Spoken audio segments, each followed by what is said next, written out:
ভোটখোলা গাড়িতে চেপে ভোট প্রচারে বিধাননগরের তৃণমূল প্রার্থী সুজিত বসু।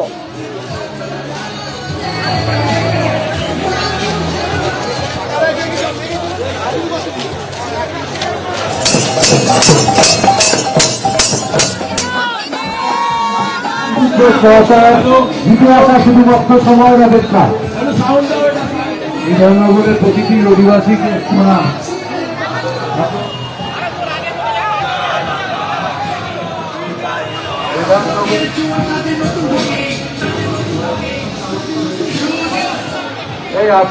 ছবি আপনারা দেখতে পাচ্ছেন, হুটখোলা গাড়িতে চেপে এভাবেই বিধাননগরের তৃণমূল প্রার্থী সুজিত বসু তিনি আজ সকাল থেকে প্রচার শুরু করেছেন। সমস্ত দলের প্রার্থীরা ডান বাম সমস্ত পক্ষই সকাল থেকে প্রচারে নেমেছেন। রবিদাসের প্রচার একেবারে জমজমাট, কারণ ভোট ঘোষণা হওয়ার পর দ্বিতীয় রবিবার আজ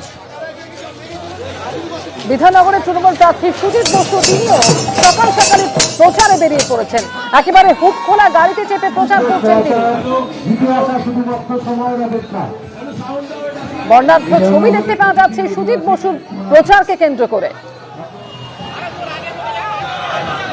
বিধাননগরের তৃণমূল কংগ্রেসের প্রার্থী রবি বাসুরিও সকালে প্রচারে বেরিয়েছেন। সরাসরি কথা বলবো। সুজিতদা, কি বার্তা, কি এলাকার মানুষের সঙ্গে তো কথা হচ্ছে, তারা কি বলছেন? তারা একটাই কথা, তারা আবার আমাকে রিনিউ করে দেবে, এটা ওরা বলেছে। আর আমি আবার কাজ করবো মানুষের জন্য, সারা বছর করে আবার করবো। আপনি বারবার বলছিলেন প্রত্যাশার কথা, এতদিন এলাকার মানুষ আপনাকে বিশ্বাস রেখেছে, এবারে কি নতুন কিছু বুঝছেন? নতুন কিছু না, আমার সঙ্গে দীর্ঘদিনের এখানকার মানুষদের সম্পর্ক, সেটা বিশ্বাসের সম্পর্ক। ওরা সুজিত বোসকে বিশ্বাস করে, সুজিত বোস এখানকার জনগণকে বিশ্বাস করে।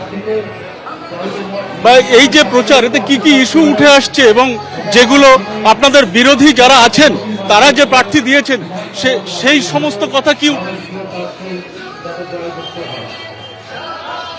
দেখুন, আমি আপনাকে বলি, আমরা ডেভেলপমেন্টের কথা নিয়ে মানুষের কাছে যাচ্ছি।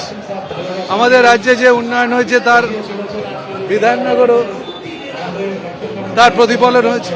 বিধাননগরও প্রচুর উন্নয়ন হয়েছে, রাজ্যে উন্নয়ন হয়েছে, বিভিন্ন প্রকল্পে মানুষ সুবিধা পেয়েছে। তাই আমরা উন্নয়নের স্লোগানে নির্বাচনে আছি। স্যার, যেটা ইলেকশন কমিশন বিজেপি ষড়যন্ত্র করে বহু মানুষের নাম বাদ দিয়েছে, তার প্রতিফলন এই কেন্দ্রতেও আছে। মানুষ তার জবাব দেবে। বিজেপির আমলে তো নোটবন্দি থেকে শুরু করে বিধাননগরের মানুষের আপনার কাছে সবসময় একটা প্রত্যাশা থাকে, এবারে কি বলছেন? মানুষের প্রত্যাশা বরাবরই থাকে, এবারও তার ব্যতিক্রম হবে না। মানুষকে প্রত্যাশা থেকে বিমুখ করবো না। সুজিত বসুর প্রচারের ছবি দেখলেন, আর এবারে দেখাবো যোধপুর পার্কে ভোট প্রচারে রাসবিহারী কেন্দ্র তৃণমূল প্রার্থী দেবাশিস কুমার সৌজন্য সাক্ষাৎ করলেন সিপিআই কাউন্সিলর মধুচন্দ্র দেবের সঙ্গে। বাসিন্দা, আমি এখানকার ভোটার, উনি যেহেতু প্রার্থী, উনি আমার স্বাভাবিক, আমি পার্টি হিসাবে সকলের বাড়ি যাচ্ছি, আমার বাড়িতে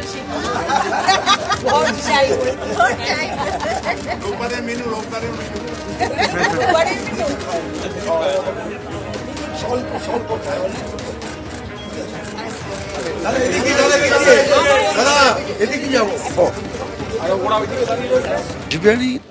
এরম কখনো অসৌজন্য দেখায়নি। আমি সেই পরম্পরাটাকেই বহন করছি, নতুন করে কিছু করছি না। রাসবিহারীতে সাধারণত কোনো অসৌজন্য এখনো তো আমরা দেখিনি, আশা করি সেটা দেখাও যাবে না। মাঝে মধ্যে তো শোনা যায় এই কথা হচ্ছে বিরোধীদের বাড়িতে খেতে যাবে না, দেখা করবে না, আপনাদের দলের নেতাদের মুখে।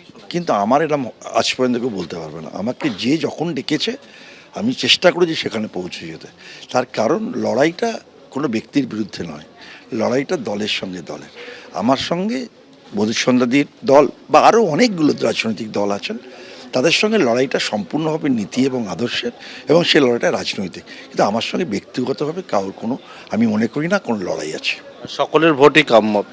নিশ্চয়ই এই ভোটটা আমার ভোট নয়, এই ভোটটা বাংলার সম্মানকে রক্ষা করার ভোট। যারা মনে করেন যে বাংলার অস্মিতাকে রক্ষা করতে হবে, যে দখলদাররা বাংলা দখল করতে চেষ্টা করছেন তাদের বিরুদ্ধে লড়াই করতে হবে, তাহলে আমাদের সমর্থন করবেন। সৌজন্যতা, সেই আর কি চাই? প্রার্থী চাইছে আমার সাথে থাকো, হলো সেটা তো হচ্ছে আমার ব্যাপার।